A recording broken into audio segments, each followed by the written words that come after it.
Reactions trail arraignment of end bad governance protesters deemed as minors in court. Federal government releases funds for NASU salaries retirees benefits. Benue residents decry worsening living conditions despite harvest season. On the foreign scene, Guinea's junta chief promotes self to army general.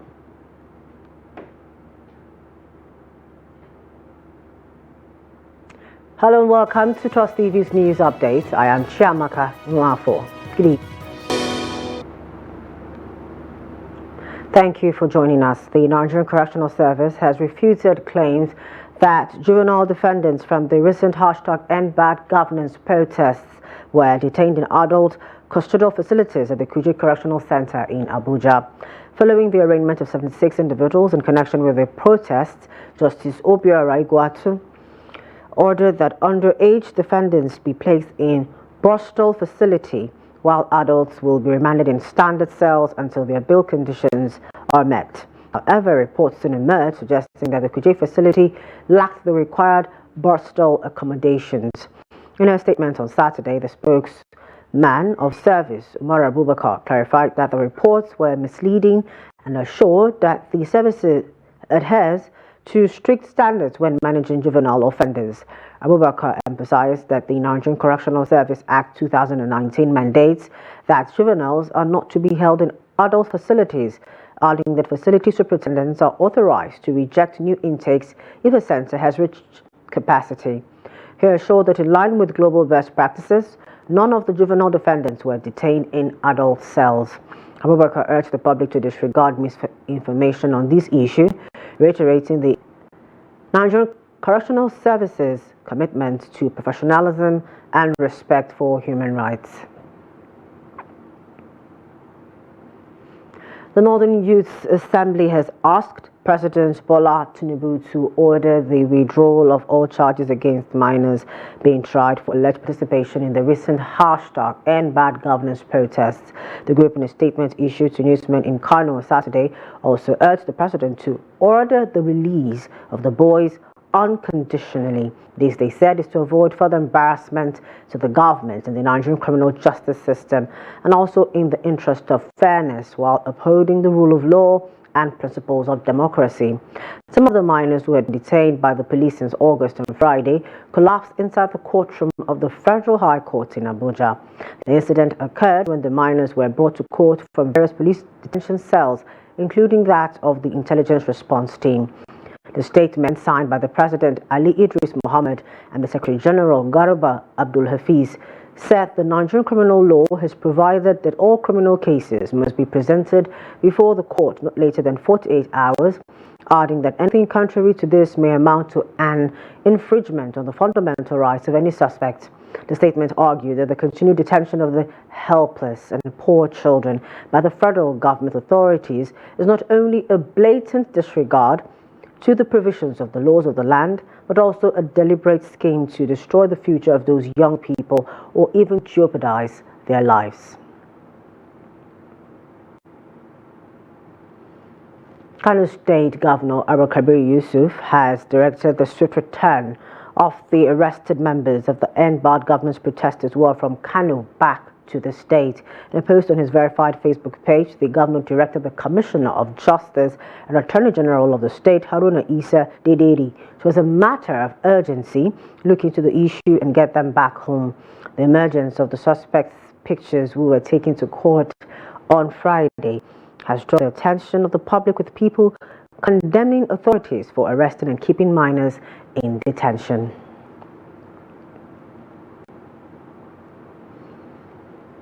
Former presidential candidate of the New Nigeria People's Party, Kwankwaso, has expressed shock over the arraignment of minors who participated in the #EndBadGovernance protests. Writing on his X page, Kwankwaso said the minors, who are obviously malnourished and need medical attention, have been subjected to a cruel experience when they should be in school. According to him, the arraignment of such a number of minors is highly unusual and negates every tenet of the protection of human rights and dignity. He called on the federal government to face the challenges of banditry, kidnapping, Boko Haram, lack of stable electricity, and excruciating economic policies rather than putting children behind bars. Kwankwaso noted that Section 11 of the Child Rights Act of 2003 protects the dignity of every child and protects them from any physical, mental, or emotional injury, abuse, neglect, or maltreatment. He requested the relevant authorities to immediately review their charges so that they can go back to their families and be responsible citizens. The Nigerian Army says troops in the northwest have arrested a notorious terrorist leader known as Abubakar Ibrahim, also known as Habu Dogo, during the week. A statement signed by the Director of Defense Media Operations, Edward Buba, on Saturday said the development was a feat achieved in the ongoing counterinsurgency and counter-terrorism operations, which have continued to degrade the combat capacity of terrorists across the country. Habu Dogo, a wanted terrorist on the watch list of security agencies both in Nigeria and in the Niger Republic due to his cross-border terrorist activities, was arrested in Rumji village in the Ilela local government area of Sokoto State. The National Security Advisor, Nuhu Ribadu, on Friday handed over the freed medical doctor Ganiat Popola and her nephew to her family. The handover ceremony for the National Eye Center Cardinal Doctor was done in the presence of the President of the Nigerian Medical Association, Dr. Bala Audu, for rehabilitation and reintegration following a comprehensive security debriefing. Attended by the representatives from the Defense Headquarters, Ministry of Health, Nigerian Medical Association, NMA, and the National Association of Resident Doctors, NARD, the ceremony provided an opportunity for security personnel to highlight the efforts made to secure Dr. Ganiat's release. They also discussed related operations, including the recent rescue of abducted medical students. The family extended their appreciation to the federal government, NMA, NARD, and all Nigerian doctors from their unwavering support during this challenging time. Dr. Popola, a registrar in the Department of Ophthalmology at the National Eye Center, was abducted alongside her husband, Nuruddin Popola, who is a military officer, and her nephew, Folarami Abdul Mugni, who lives with them. As a crisis in the nation's power sectors manifested in poor supply and rising costs persist, many Nigerians are seeking for alternative means such as solar to power their homes and businesses. Despite the popularity of solar as an alternative power source, many Benin residents are yet to embrace it, leaving them at the mercy of blackouts or payment of exorbitant bills. Jimmy Atsande tells us more. Some business owners, mostly betting shops, are a few places currently using solar energy in Makurdi and environs. Their customers and neighbors hang around to charge their phones during work hours. What we are using, the satellite, the solar energy, it is very advantageous because we can charge our phone anytime once there is sunlight. So we are very happy, and we really appreciate the owner of this bed shop for allowing us students to charge our phone.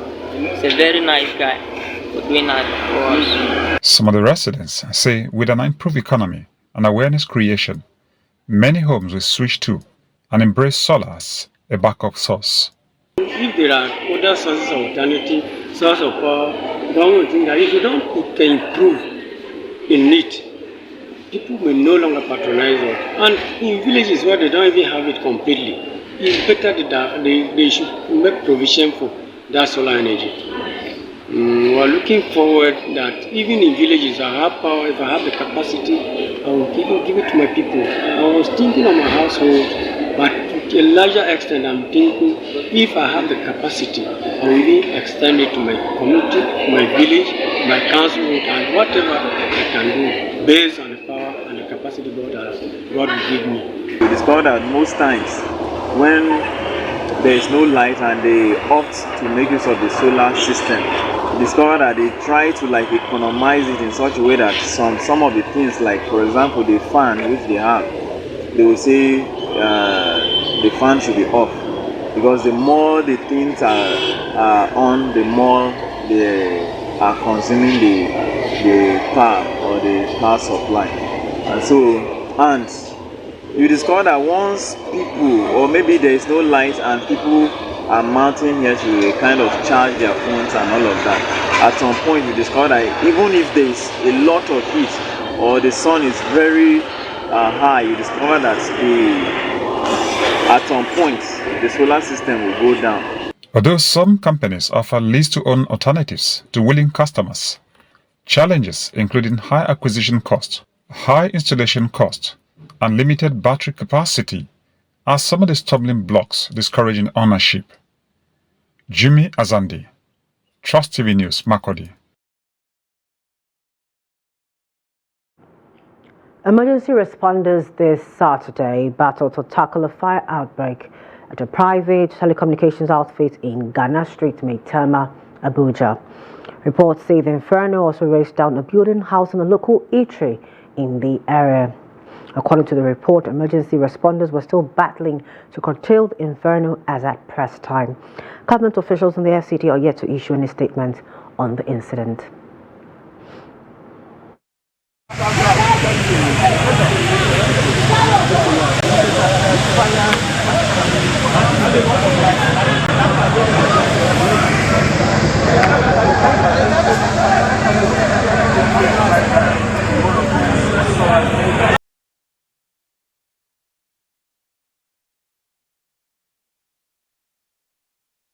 The federal government has released funds to settle outstanding salaries owed to members of the Non-Academic Staff Union of Federal Universities and pay benefits to retirees under the Nigerian Union of Pensioners Contributory Pension Scheme.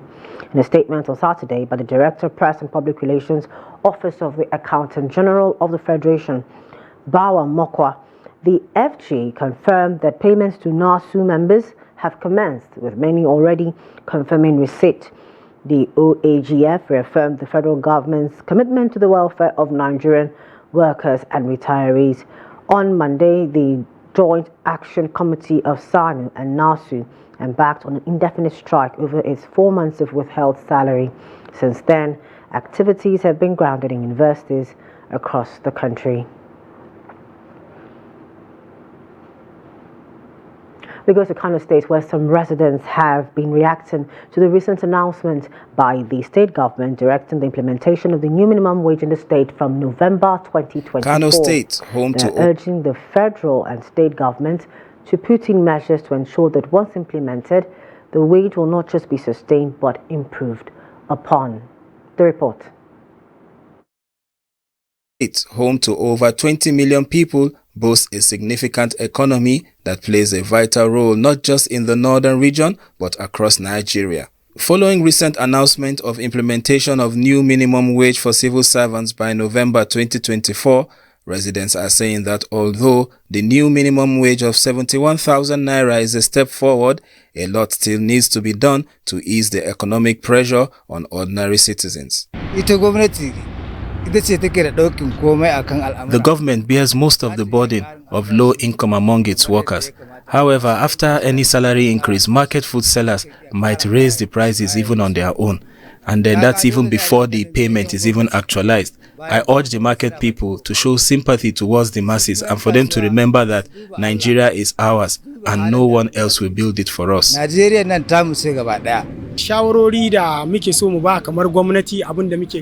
of the recommendations we consistently make to the government to help improve the economy in Kano is revitalization of most of our companies in areas like Sharada, Jogana and Dakata. This could help address that issue of low income in the state, which might have hampered the increment of salary all this while.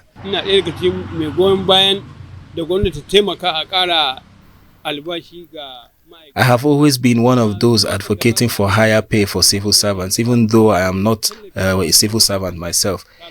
There is much more the government can do to have real price control, as the economic situation here in Kano is really challenging. I would advise the government to invite both the past and present leaders to sit down and discuss on how we can improve the conditions here in Kano. As the state government works to improve its financial standing, residents are calling for practical measures to counter rising inflation and improve living conditions. Abdulaziz Ibrahim, Trust TV News. To more stories. A recent study has revealed a disturbing trend in chronic kidney disease (CKD) cases in Jigawa State, mostly in the Hadejia Emirate. As a result of the significant increase of CKD in the Emirate, the Nigerian Medical Association has been sensitizing the people in Hadejia on the preventive measures. From Jigawa, Ali Rabiu Ali reports. The research published in the Bima Journal of Science and Technology shows a significant increase in CKD cases, with 548 recorded cases from 2013 to 2018 at General Hospital Hadejia and 91 current cases. The study identified certain wards including Arki, Fandum, Fatakai Jabbo, Tonikutara and Enkoli as high prevalence areas for CKD. These areas are primary agricultural communities, raising concerns about potential environmental factors contributing to the disease. Research found that CKD cases occurred mostly during the rainy season, with a decrease in cases from December to May. This correlation suggests possibly contamination of water sources due to agrochemical and pollutants from upstream and within the wetlands area during the wet season. The Jigawa State Commissioner of Health, Dr. Muhammad Abdullahi Kainwa, said the statistics of the kidney patients currently is 91, adding that all cases are always reported at hospitals. Kainwa said the state government is working to ensure that all kidney patients in the state receive medical care free of charge. On what are the causes of kidney disease here? We want universities now to partake, not to become spectators. That is why we are not moving anywhere. And if universities require grants to do research, we can link you up with people that can give you grants. But these people, they can only give grant for operational research, not medical research. According to the commissioner, the state government has pledged to address the issue with plans to establish additional dialysis centers, providing training for healthcare professionals, and to launch public awareness campaign. The NMA chairman, Jigawa State Chapter, Dr. Umar Abdul Basit, said meeting is an annual event that usually invites researchers after conducting a research on a particular disease in the state. The reason why we thought of having this event is because there are a lot of prevalence in the chronic kidney disease along the Hadejia-Zakirai Valley, which we are always seeing in our hospitals. And we thought of coming to Hadejia to base here for 3 days in order to invite researchers so that we understand what is going on. And we are also going to do a health walk in Hadejia in order to increase the knowledge of CKD in Hadejia for them to understand what are the commonest causes so that they will prevent themselves from having such disease. A consultant family physician at the Aminu Kano Teaching Hospital, AKTH, Dr. Zainab Abdulaziz Umar, said economic variance and marginalization of rural areas are parts of the causes of CKD and other health-related cases in the rural communities in Nigeria. She said there is need to establish dialysis centers around Hadejia, Jahun, and places where kidney disease is rampant. If you look at the number of chronic kidney disease, the ratio that we have with the nephrologists, I'm sure they are very few. So what are the consequences? They have high morbidity and mortality, economic burden on the family, poor quality of life, social and economic impact on the people. Some researchers shared their findings on CKD in Hadejia, which include water, fish, and metal chemicals. So the issue we're having in Hadejia about kidney prevalence is that the groundwater potential within Hadejia River has been contaminated. So there are presence of a lot of chemicals. Physiochemical analysis that was carried out, and a lot of chemicals like lead and cadmium and chromium, they are at the highest level, above the WHO limits. There is a standard, World Health Organization standard, whereby below that limit is okay.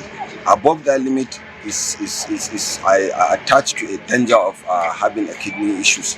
So we analyze that fish tissues in the laboratory, and we notice that all the results we have for cadmium, chromium, arsenic, and lead, they are above the World Health Organization.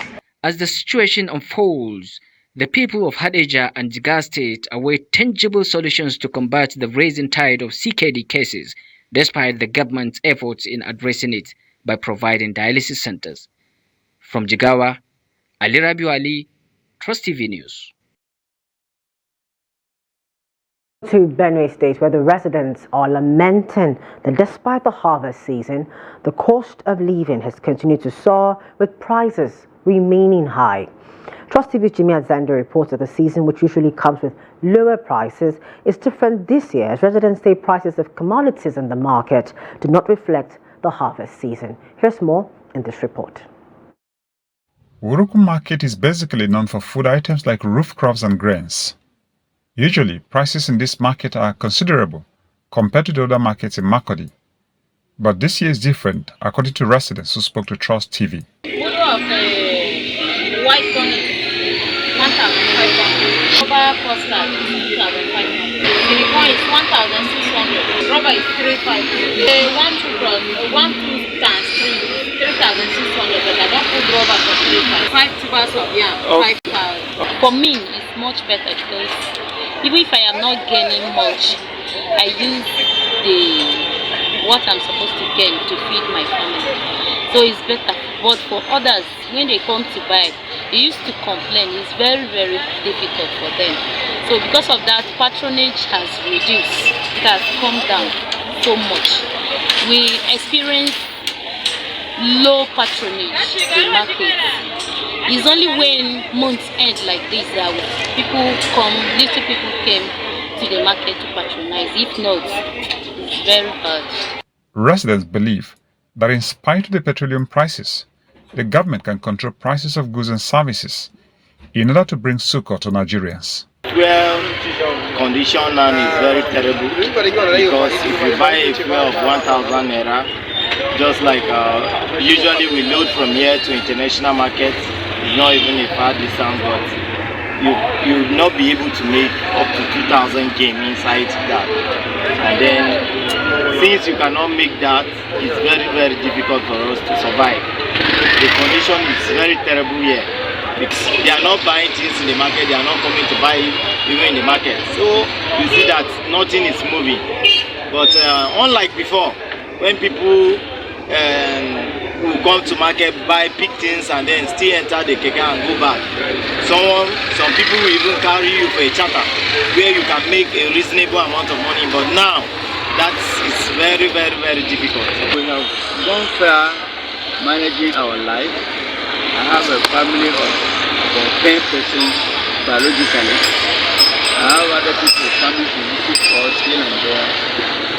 I find it difficult in feeding. Benue residents are wondering if life will ever go back to what it used to be prior to the removal of fuel subsidy because of the hardship Nigerians are facing despite interventions across the top tiers of government. Jimmy Azandi, Trust TV News, Makurdi. Away from Nigeria, over in Guinea, the junta leader Mamadi Doumbouya has elevated himself to the rank of Army General as the coup hit West African country marked the creation of its all-powerful armed forces. The 43-year-old Doumbouya seized power by force in September 2021 by overthrowing President Alpha Conde, who had placed the then colonel in charge of an elite force tasked with protecting the head of state from such coups. In a decree on Friday evening, Doumbouya, whose supporters have urged him to run for president when the junta does cede the reins, was also awarded the Grand Cross of the National Order of the Coulter, the country's highest distinction.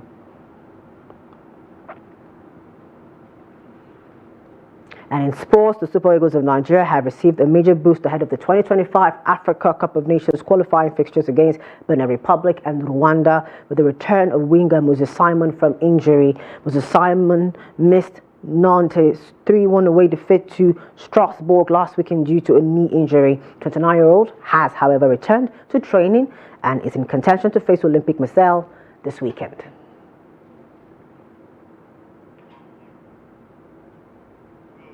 That concludes news updates at this time. For more news, programs, and documentaries, do want to follow us on our social media platforms and on our YouTube live stream.